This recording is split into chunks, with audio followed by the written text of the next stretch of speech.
Hi there, my name is Ryan. I'm coming from the Neville Public Museum. It's great to talk to you all today. What I want to talk to you about is a little bit about the background of the museum, sort of where the museum came from, what kinds of things that we have here, all that kind of good stuff. A little bit about how the museum functions on a day-to-day basis. So how do we make decisions? How do we get the exhibits up and down, that kind of stuff.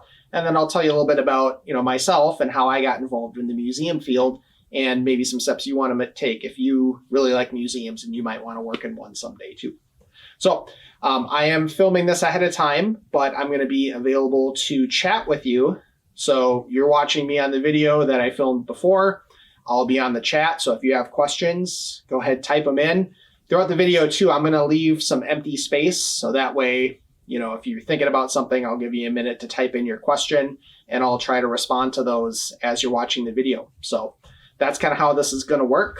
And I do want to take some questions because I really like talking about what I do and what the museum does. So please do feel free to ask anything that you want to ask, and we'll try to address all of those questions for you. All right, well, let me tell you a little bit about the background and the history of the museum. The building that I'm in today was completed in 1983, so about 35, 36, 37 years ago, something like that. But the museum itself is a lot older. Before we were in this location, we were actually over on the other side of Green Bay, just a few blocks away across the river. And the kind of background and history of the museum is this. Back in 1915, there was a group of women, and they called themselves the Green Bay Art Club. And you might have guessed they would get together at each other's houses, do painting, sculpting, all that kind of good stuff. And one of them one day got the idea, and they said, hey, what if we, instead of just making this stuff at home, what if we put up a display somewhere? And everybody thought that was a good idea, right? You want to share the artwork that you're making. And they decided to approach the public library, and they said, hey, can we put up a display of our stuff? And the library was like, yeah, of course, sure, come on in. So that's kind of how the whole thing started. And people thought the display was so cool that it got people thinking, well, what if Green Bay had its own museum, right? It could be art, it could be anything. So as people started talking more and more about this, they decided, yeah, let's put a permanent display area in the library. And eventually what happened is the library added on kind of a whole separate room and part of the building, and that became the early days of the Neville Public Museum. And a lot of people ask, well, where does the name come from? Who is Neville, right? It's not Neville Longbottom.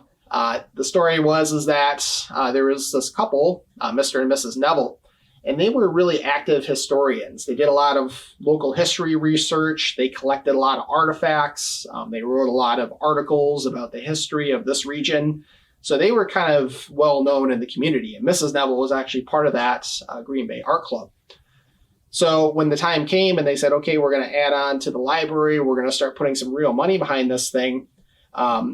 Mrs. Neville's daughter and her husband, their last name was Mason. They said, you know what, we will give some money to kind of help get this thing going. But if we do that, you have to name the museum after this couple, the Nevilles. So that's where the Neville Public Museum comes from. And it's pretty cool, actually. The Nevilles, like I said, they were really active historians. So a lot of the early artifacts that we got at the museum and a lot of the early exhibits and a lot of the stories came from them. And there is actually still quite a number of artifacts in our collection that were originally donated by the Nevilles. There's even historical research we do. Sometimes you'll be reading an article and you'll see at the bottom signed by one of those original founders of the museum, which is pretty cool. So that's kind of the early days of the museum. But after a while, like a lot of successful places do, they kind of outgrow their small building and people start saying, well, maybe we should start thinking about a bigger building. And that's why the current building that I'm in today was built in 1983. And if you go onto our website, you can see a lot of historic photos from old Green Bay and all over Brown County and actually all over northeastern Wisconsin. And there are quite a few that you can see kind of the site where the museum is now. It was a number of different things over the years. I believe it was a part of a dock and a shipyard at one point. But this is the building that's here now. Has been here for about 35, 40 years.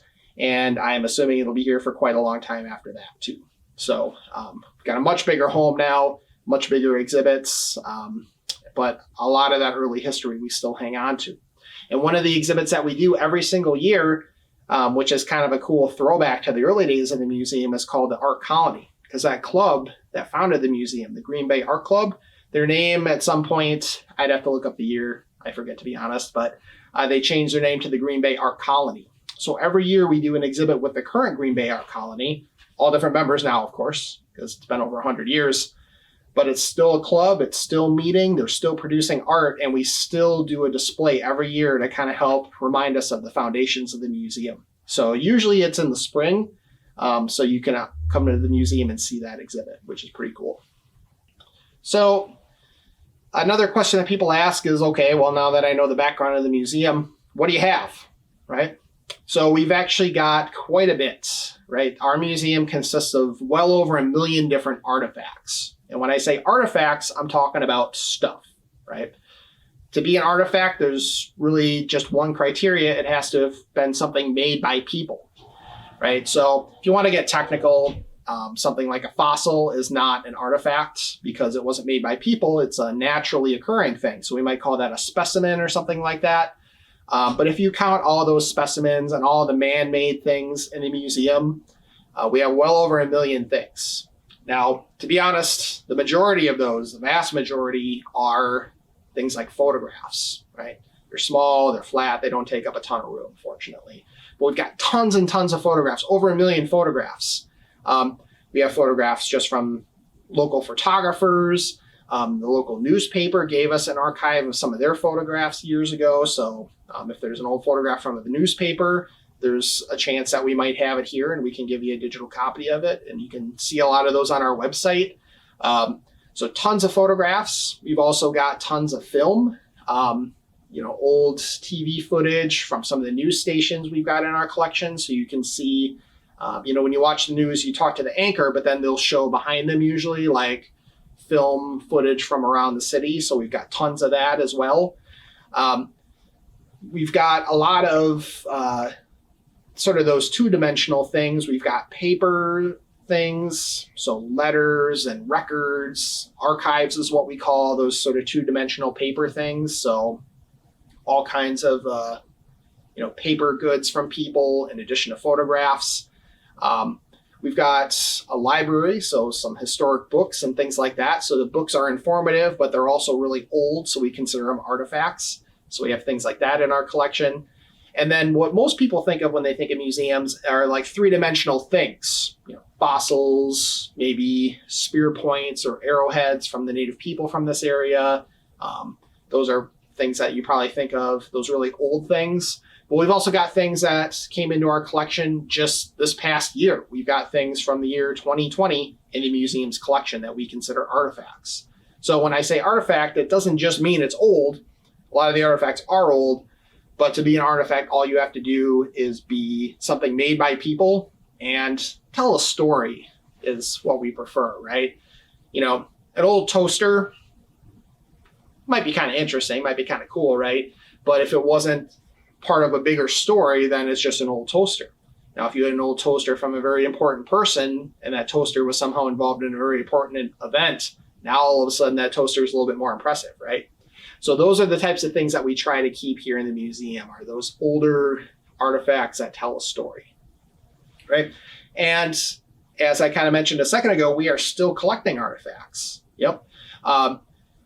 Things that happen around the community. The year 2020 has been a pretty exciting year for a lot of different reasons, right? We've got the presidential election, we've got COVID, we've got some of the different rallies and protests that have been going on across, not just in Green Bay, but across the nation. So we're actively collecting artifacts that were involved in all of these important events. So that way in 10 or 100 or maybe even 1,000 years, who knows, people will be able to look back on those artifacts and be able to learn a little bit about what life was like in the year 2020, because it's been a pretty exciting year, right? It hasn't been a boring year at all. So those are the types of things that we have in our collection, and most of those things live up in our storage room, right? We've got a pretty sophisticated storage system. Things are in different rooms that are stored at different temperatures, different humidity levels, because one of the museum's primary jobs is to take care of those things. Once something comes into our collection, it's here forever, right? And if we take it into the collection, we're promising to keep it in as best shape as we can for as long as we can, right?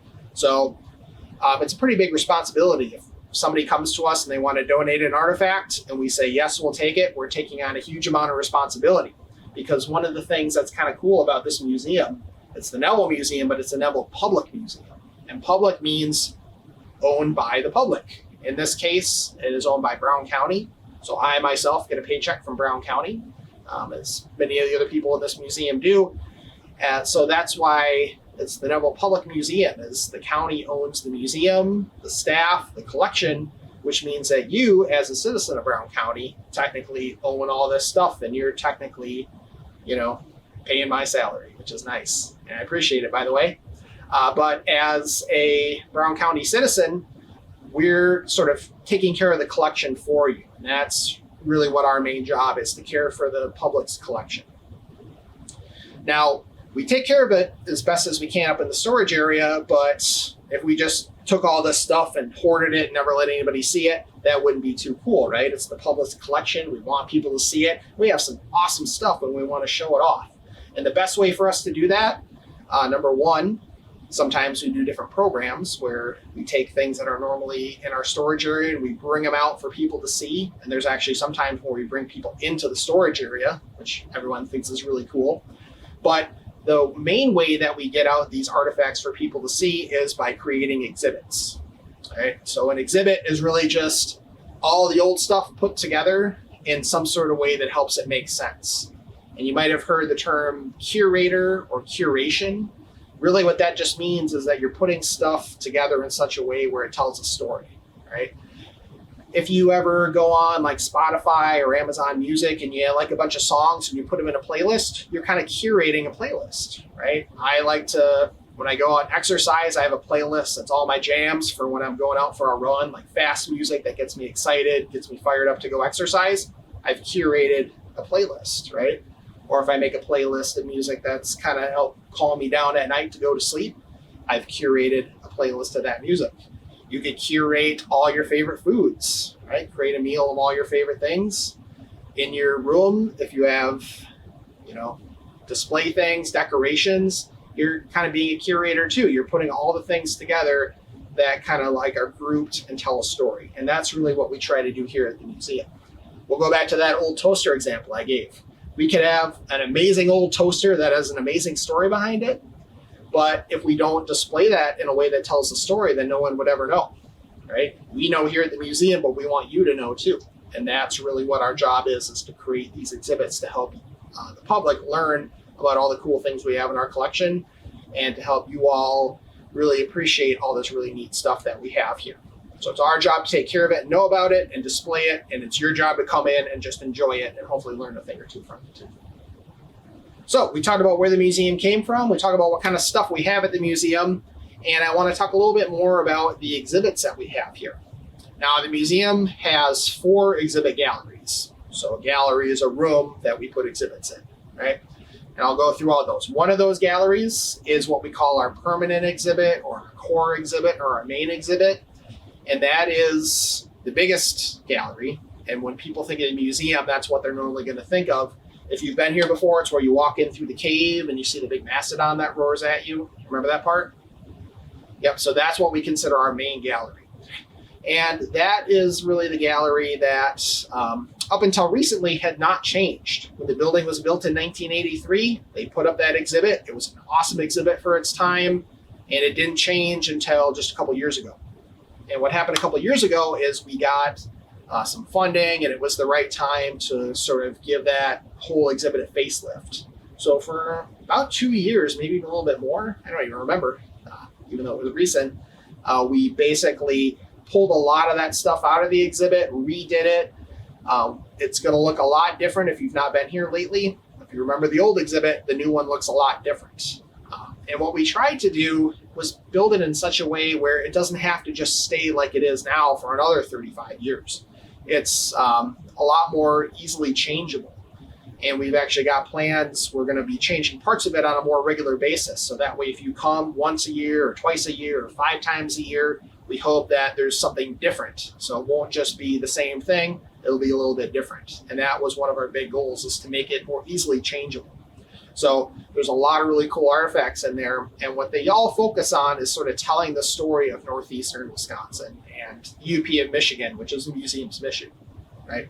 And a lot of the artifacts do really focus specifically on the Green Bay area. So if you come in, it's really a history exhibit all about our region. Now we have 3 other exhibit galleries, and those are what we call special exhibit galleries or temporary exhibit galleries. And those can be anything. They can last from 6 weeks to 6 months or even longer. Basically, they are just anything that we want to put in them. And there's really 3 types of exhibits that we put in them. Number 1, we could put in there an exhibit that borrows artifacts from the community. So I mentioned that art colony exhibit earlier. If we decide to do an art exhibit, we have a lot of art in our own collection, but we might say, hey, let's have people from the community, other artists, bring in their work and we'll put them up on display. So if you were to visit right now, we've got an exhibit called Art Annual, which is basically an art contest. So any artist in our region can submit their work. Different pieces are chosen to be put on display, and there's even a first, second, and third place winner. So you can come see that exhibit right now in the fall of 2020. So we've done other exhibits where people from the community basically loan us artifacts and we put them up on an exhibit, and that will hopefully tell a story. So other examples of that, we did an exhibit called Estamos Aquí, which is about the Latino community in Green Bay a couple years ago. So most of the artifacts on display were from people in the community who loaned it to us. We made the display, and then we gave them the artifacts back when we were done. So that's one major way that you can do an exhibit. The second major way that you can do an exhibit is you can rent an entire exhibit, right? So right now, we're getting to the very end of it. I believe it's the first weekend in November, I believe, is the last day. Check the website to be sure, though. But it is an exhibit called Amazing Dinosaurs. So what do you think that's about? Right? So it's an exhibit that this guy, it's a company, built this exhibit. And for a fee, they deliver the exhibit to you. You set it up. And when you're done with it, you pack it back up and it goes to the next location. So Amazing Dinosaurs has been here for a few months. Like I said, it closes real soon, but then when we take it down, I think it's being shipped to Tokyo is the rumor that I heard. So another museum there paid whatever the fee was, and they're going to rent that exhibit. And we've had rental exhibits about dinosaurs, about exploring the deep parts of the ocean. We had an exhibit that we rented a few years ago all about neon signs from a guy who actually lives in the community down in the Appleton area and is a neon sign collector and repairman. And we rented a bunch of his signs to put on display. So a lot of really cool exhibits out there that you can rent. And the third way that you can make an exhibit is you can build it using all the artifacts in your own collection. So right now, we also have an exhibit in the museum called Guns and Gowns. What do you think that's about? Right? Fashion and firearms. So it looks at different historical time periods and the guns and dresses that people were using at that time. And we borrowed a couple things, like 2 artifacts out of many, many artifacts in that exhibit, but those are mostly things from the museum's collection. So right now we really have one of each type of exhibit. We've got a community-based exhibit in our art exhibit. We've got a rental exhibit in the Amazing Dinosaurs, and we've got an exhibit that we built all from artifacts in-house in the Guns and Gowns exhibit. And those are all what you can see this fall here at the museum. All right, so we talked a little bit about the history of the museum. We talked a little bit about the types of stuff that we have in our collection. We talked a little bit about the exhibits themselves. And now I'm going to finish up by telling you a little bit about the people that work here and how all this stuff works, right? So like most workplaces, there is a director or boss, somebody in charge to kind of help keep everybody moving in the right direction. There's an assistant director as well that kind of assists with that, as you might imagine, right? We have a graphic designer who does a lot of the work for kind of helping make everything look nice and works with a lot of the technology. We have a exhibit technician who is essentially a carpenter who is on staff and builds a lot of the things for the exhibit. We've got the folks that work down at our front desk that kind of help when you come in and you buy a ticket, or they're doing a lot of cleaning these days with COVID and everything. So they're kind of helping make the visitor's experience work well.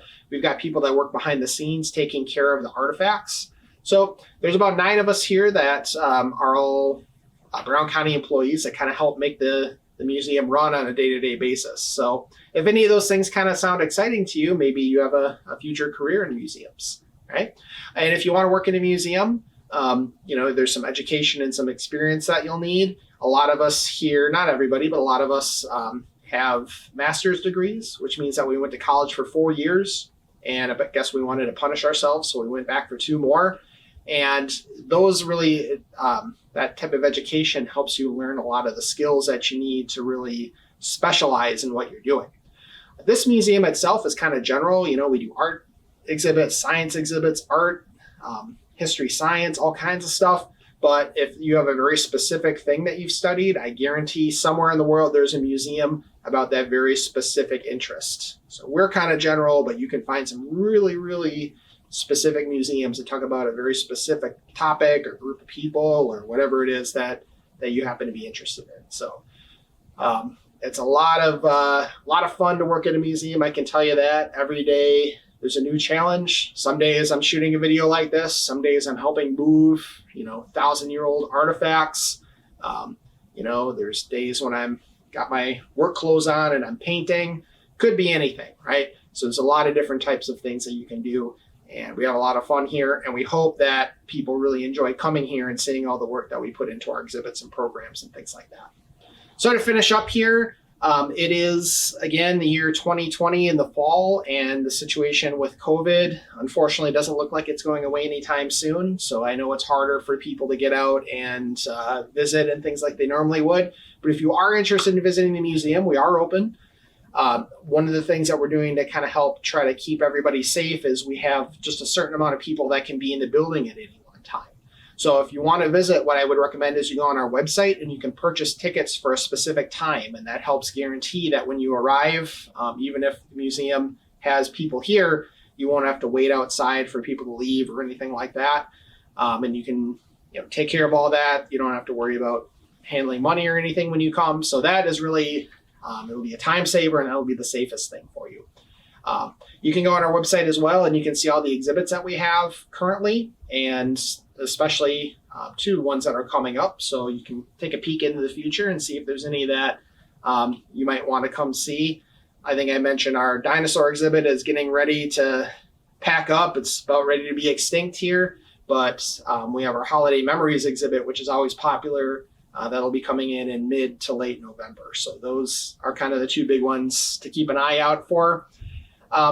And as we finish up here, I know, hopefully I'm filming this in the afternoon, but it's evening time now, and future Ryan is chatting and answering questions for you. So I hope if you do have any more questions, feel free to ask them.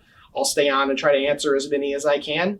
But thank you very much for hanging out with me today. And we'll look forward to seeing you here at the museum soon. Thanks, and stay safe.